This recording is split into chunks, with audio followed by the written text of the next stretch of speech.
Bienvenue dans ce cours consacré aujourd'hui aux questions éthiques. Commençons comme d'habitude par le sommaire. Dans un premier temps, nous allons définir ce qu'est la bioéthique.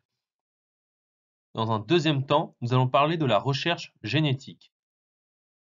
Dans un troisième temps, nous allons parler de l'assistance médicale à la procréation, l'AMP. Dans un quatrième temps, nous allons parler du don d'organes. Et dans une cinquième et dernière partie, nous allons aborder la notion d'euthanasie. Commençons par la première partie consacrée à la bioéthique. Définissons ce qu'est la bioéthique. C'est une discipline qui étudie la moralité des actions dans les domaines de la recherche scientifique et ses applications sur l'homme. La bioéthique va chercher à poser des règles juridiques dans le respect des principes moraux et philosophiques. Il faut bien comprendre que ce thème du concours est complexe. En réalité, nous allons étudier les progrès de la science et voir quelles peuvent être les implications philosophiques et morales. Les sujets en question touchent à ceux de l'euthanasie, qu'elle soit passive ou active, à l'IVG, à la procréation assistée, aux mères porteuses, à la gestation pour autrui, à la recherche sur l'embryon, au travail sur le génome ou encore au clonage. Les recherches dans le domaine de la santé conduisent à l'apparition d'enjeux philosophiques et moraux pour notre société. Les recherches sur la génétique du vivant font qu'on peut directement aujourd'hui agir sur l'espèce humaine, espèce qui ne dépend dès lors plus seulement des mutations naturelles. La bioéthique se veut une réponse à ces préoccupations. Commençons d'abord par énumérer les différentes lois importantes qui concernent la bioéthique. La première, c'est la loi de 1994. Je vous laisse lire en quoi elle consiste. Il faut aussi absolument connaître en quoi consiste la loi de 2004. Deux autres lois sont aussi à connaître. La loi de 2011, avec des dispositions qui ont été modifiées sur le don d'organes et l'assistance médicale à procréation. Au niveau de la PMA, à ce moment-là, la condition de 2 ans de vie commune pour les partenaires est supprimée. Dernière loi importante à connaître, celle de 2013. Le Comité consultatif national d'éthique peut ainsi être saisi par les autorités politiques sur tout sujet relatif à la bioéthique et la recherche scientifique dispose ainsi d'un cadre moral et légal de référence. L'importance actuelle de la bioéthique donne généralement lieu à des états généraux et à des questionnements qui sont permanents. Les derniers états généraux de la bioéthique ont ainsi eu lieu en 2009. L'objectif était avant tout de susciter un questionnement partagé, mais surtout de mener une réflexion sur les grandes questions de bioéthique actuelles et de savoir si le pays était prêt à faire des concessions législatives sur certains de ces grands piliers. Le CCNE, le Comité consultatif national d'éthique, a réaffirmé en 2013 sa volonté d'inscrire la réflexion bioéthique dans le débat public. Le sujet primordial actuel de la bioéthique, c'est ce qu'on appelle l'eugénisme. L'eugénisme se définit comme l'ensemble des méthodes et pratiques visant à intervenir sur le patrimoine génétique de l'espèce humaine dans le but de le faire tendre vers un idéal déterminé. Maintenant, nous arrivons à la deuxième partie de notre cours consacrée à la recherche génétique. Commençons tout d'abord par parler des manipulations génétiques. Première manipulation importante et connue, ce qu'on appelle le clonage. D'un point de vue scientifique, le clonage est l'obtention d'un être vivant génétiquement identique à l'original qui a fourni son génome. On distingue en premier lieu le clonage reproductif, l'embryon est ainsi implanté dans l'utérus d'une mère porteuse, ou encore le clonage thérapeutique qui réside dans le fait que de nombreuses maladies sont liées à une dégénérescence cellulaire. On modifie alors le génome de l'individu afin de lutter contre la maladie. Autre recherche génétique importante, ce qu'on appelle la thérapie génique, qui va utiliser des acides nucléiques, l'ADN ou l'ARN, pour soigner ou prévenir des maladies. Tout y est expliqué dans le schéma sur la droite. Mettez pause afin de pouvoir le lire. Autre aspect important de la recherche génétique, les cellules souches et la recherche sur embryons. Les cellules souches embryonnaires sont douées de deux capacités importantes. D'abord, elles peuvent se multiplier à l'infini par simple division, et de plus, elles peuvent donner naissance à tous les types de cellules de l'organisme, ce qu'on appelle la pluripotence. Les recherches sur les cellules souches vont permettre d'acquérir de nouvelles connaissances sur le développement normal et pathologique de l'humain, sur les maladies génétiques rares, ou encore sur le fonctionnement des cellules de différents organes et de leurs maladies associées. Il faut aussi savoir que les cellules souches embryonnaires humaines peuvent être utilisées en thérapie cellulaire pour régénérer un organe ou produire des substances nécessaires à rétablir une fonction biologique. Les cellules souches embryonnaires sont prélevées sur des embryons entre le 5e et le 7e jour suivant une fécondation in vitro. Leur prélèvement nécessite en effet la destruction d'un embryon et donc une vie humaine potentielle.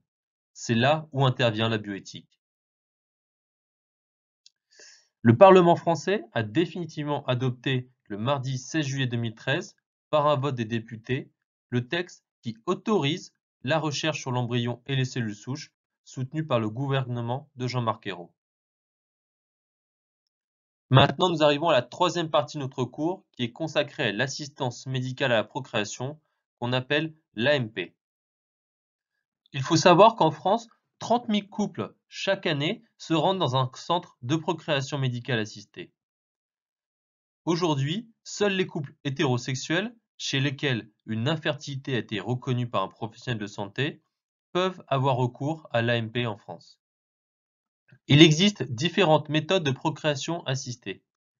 La première, c'est l'insémination artificielle avec le sperme du conjoint ou le sperme d'un donneur.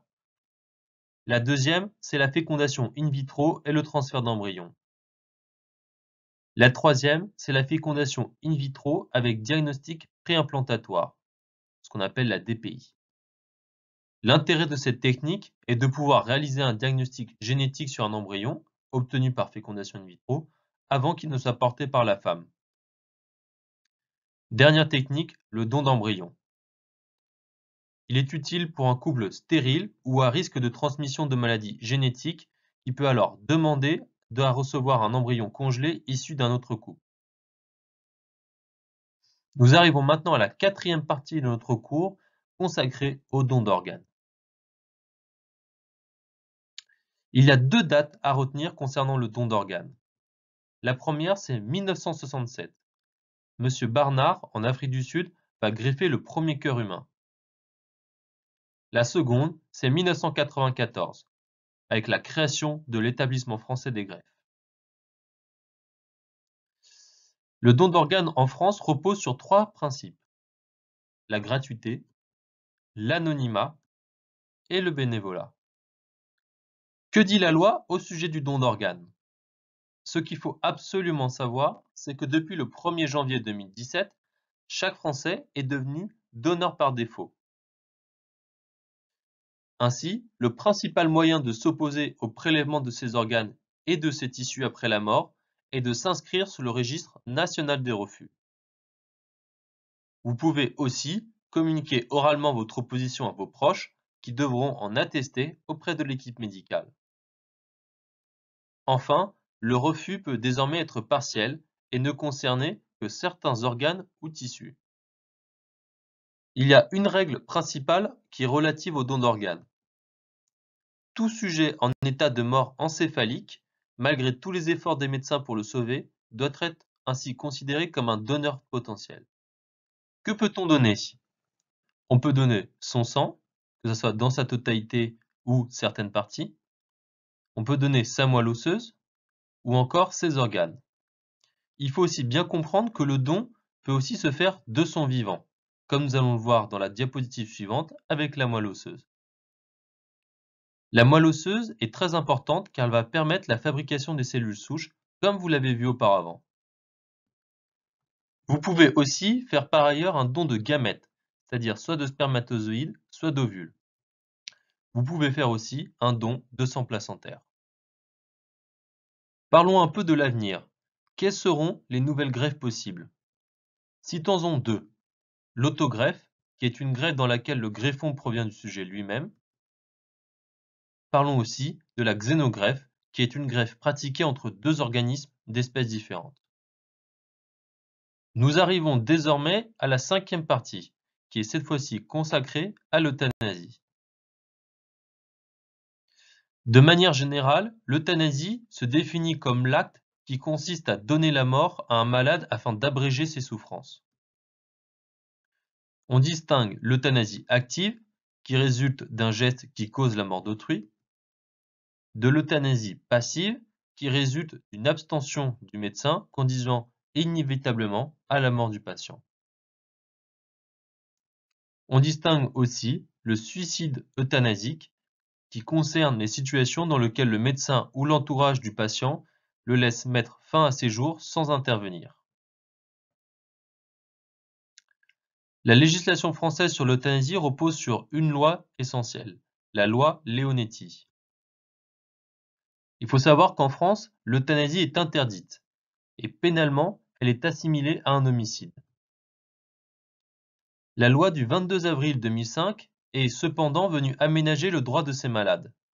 Cette loi va ainsi condamner pour la première fois l'acharnement thérapeutique et l'obstination déraisonnable et va aussi encadrer ce qu'on appelle les soins palliatifs. Il y a deux cas à connaître sur l'euthanasie. Le premier, c'est celui de Vincent Humbert, qui a déclaré « Vous avez le droit de grâce, moi je vous demande celui de mourir ». Marie Humbert administre alors à son fils d'importantes doses de pentiobarbital de sodium. Un acte qui va alors plonger Vincent dans un coma profond, sans toutefois provoquer son décès. Ce ne sera que 3 jours plus tard que le docteur Frédéric Jossoy va injecter une dose mortelle de chlorure de potassium. Mais ces deux personnes vont bénéficier d'un non-lieu. L'autre cas à connaître, c'est celui de Vincent Lambert. Sa femme Rachel, son neveu et plusieurs de ses frères et sœurs sont favorables à un arrêt des traitements. Ses parents et d'autres membres de la fratrie sont farouchement opposés.